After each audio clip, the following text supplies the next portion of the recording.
সমগ্ৰ দেশৰ লগতে যোৰহাটতো ৭৭ সংখ্যক গণৰাজ্য দিৱস উলহ মালহেৰে উদযাপন কৰা হয়। ৭৭ সংখ্যক গণৰাজ্য দিৱসৰ উপলক্ষে যোৰহাট জিলা বিজেপিৰ সভাপতি শান্তনু পূজাৰীয়ে এনেদৰে গুৰুত্বপূৰ্ণ বক্তব্য আগবঢ়ায়।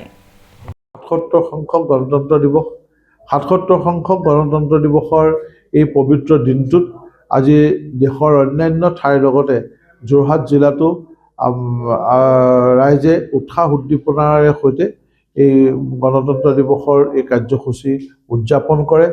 গণতন্ত্ৰৰ এই পবিত্ৰ উৎসৱত আজি আমাৰ যোৰহাট জিলাতো পুৱা ৭:৩০ বজাত আমাৰ বিভিন্ন ব্যক্তিগত শিক্ষানুষ্ঠান, ব্যক্তিগত অনুষ্ঠান প্ৰতিষ্ঠান, ৰাজহুৱা অনুষ্ঠান প্ৰতিষ্ঠান আৰু চৰকাৰী কাৰ্যালয়সমূহত পতাকা উত্তোলন কৰা হয় আৰু এই পতাকা উত্তোলনৰ কাৰ্যসূচীৰ পিছতেই দিনৰ ৯ বজাত একেলগে আমাৰ যোৰহাট জিলা ক্ৰীড়া সন্থা খেলপথাৰত অনুষ্ঠিত জিলা পৰ্যায়ৰ কাৰ্যসূচী আৰু দিয়ক আৰু লগতে মুৰুনী সমজিলা, তিতাবৰ সমজিলা, এই তিনিটা ঠাইত তিনিখন সমজিলাতে তিনিটা কাৰ্যসূচী আৰু যোৰহাটৰ এটা কেন্দ্ৰীয় কাৰ্যসূচী, 4টা কাৰ্যসূচী আজি পালন কৰা হয়।